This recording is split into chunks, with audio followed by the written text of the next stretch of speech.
जैसे जैसे हमारी उम्र बढ़ती है, तैसे तैसे हमारी जो कानों की समस्या है वो बढ़ जाती है, हमें सुनना कम हो जाता है, या कानों के अंदर खुजली रहती है, पीप पड़ जाता है या पर्दा फट जाता है। तो कानों की ये आम समस्या हैं जो कि मनुष्य को काफ़ी परेशान कर देती हैं। कान का पर्दा फटना, कान के अंदर मवाद पीप आना, कम सुनाई देना और उसके अंदर बार बार खुजली होना। तो इसके लिए हमारे पास में योगा के अंदर 3 क्रियाएं हैं, आसन हैं।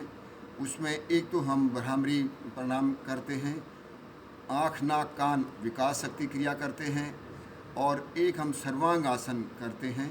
तो इन 3 क्रियाओं से हमें उन चीज़ों से मुक्ति मिल जाती है और तकरीबन हमारा जो पर्दा फटा हुआ है वो भी ठीक हो जाता है। उसमें आवश्यकता नहीं रहती, आपकी सुनने की जो शक्ति है वो दोबारा से आपकी वापस आ जाती है।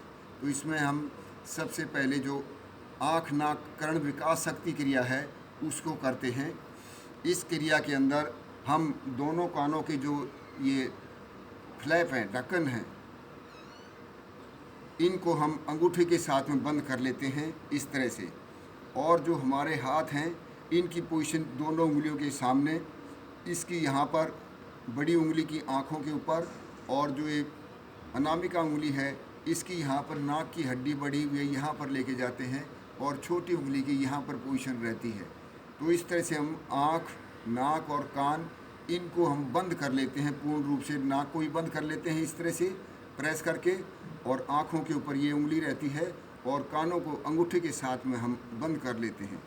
इसके बाद में हम मुंह से हवा भरते हैं, और मुंह से हवा भर के हम उसका जो प्रेशर है, हवा का प्रेशर हम कानों के ऊपर डालते हैं, हम आँखों के ऊपर डालते हैं, और हम नासिका के ऊपर भी बाहर उस श्वास को निकालने का प्रयास करते हैं, ताकि हमारा श्वास हम बाहर निकालेंगे, लेकिन हमने नाक भी बंद कर लिए, आँखें भी बंद कर ली, और हमने कान भी बंद कर लिए। वो वहाँ से हवा नहीं निकलती है, लेकिन उसका अंदरूनी हम प्रेशर वहाँ पर डालते हैं। तो इस तरह से इस क्रिया के अंदर मुंह से हवा भरते हैं इस प्रकार से।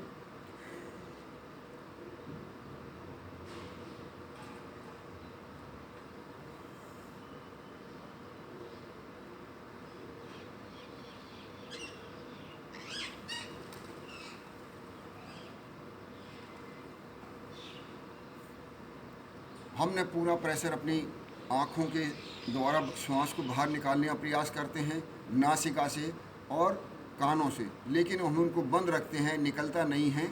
तो इसको एक बार पुनः और करके देखते हैं। मुंह से हवा भरें,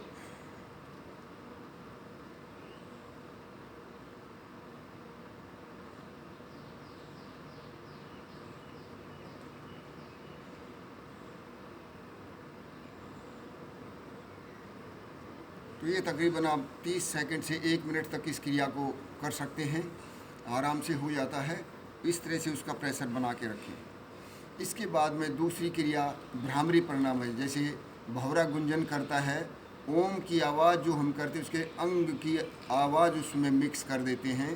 तो इस तरह से एक भंवरे की तरह, भंवरा की तरह गुंजन होती है, तो इसको भ्रामरी प्रणाम कहते हैं।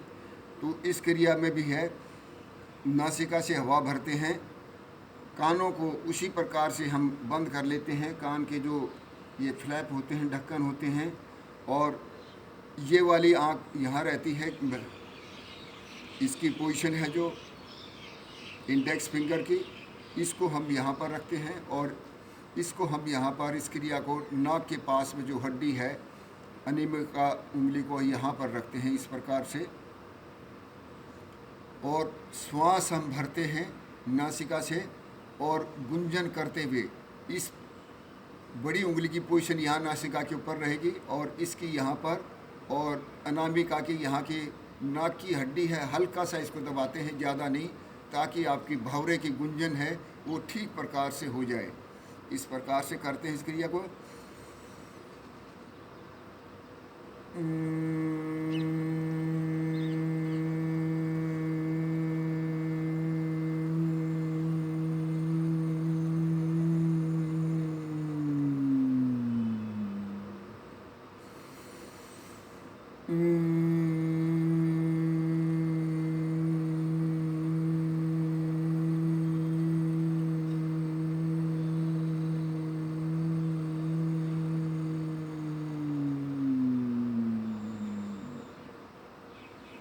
इस प्रकार से इस क्रिया को 5 बार कम से कम करें, क्योंकि जिस व्यक्ति को जो मानसिक परेशानी है, अगर माइंड में दिमाग के अंदर ब्लॉकेज है, वो भी इससे खुल जाती है।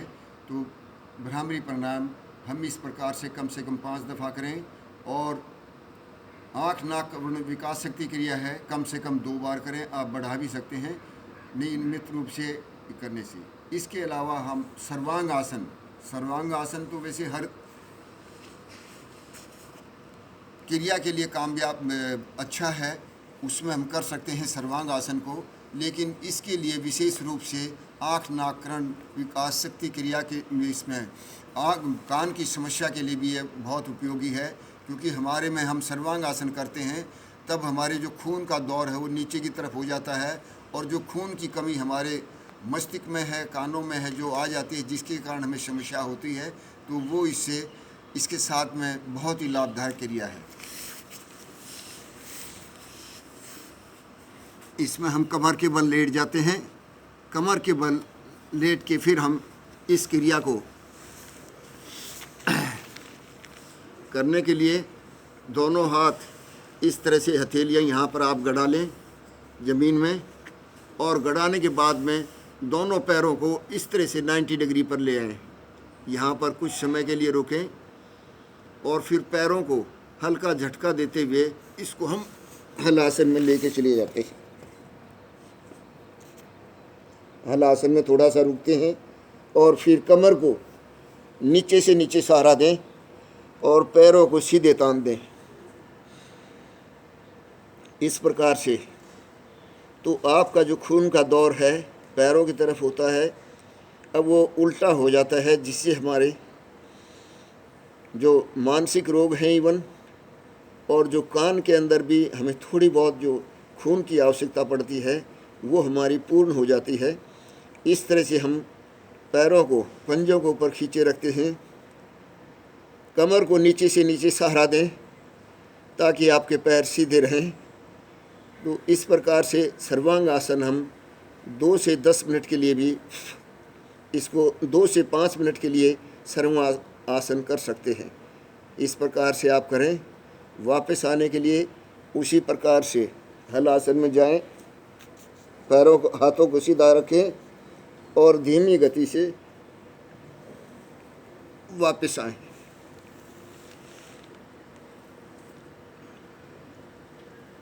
वापस आके थोड़ी सी देर इसमें रुकें, क्योंकि जो आपके खून की गति है ऊपर की तरफ जो हो गई थी वह दोबारा सामान्य हो जाए नीचे। तो इसमें 5-6 लंबे गहरे श्वास लेते हुए उस अपने खून के प्रभाव को है सामान्य करें, जो हमारी मस्तिष्क की तरफ पहले चला गया था तो वो सामान्य हो जाता है। आप 5-6 लंबे गहरे श्वास लेते हैं।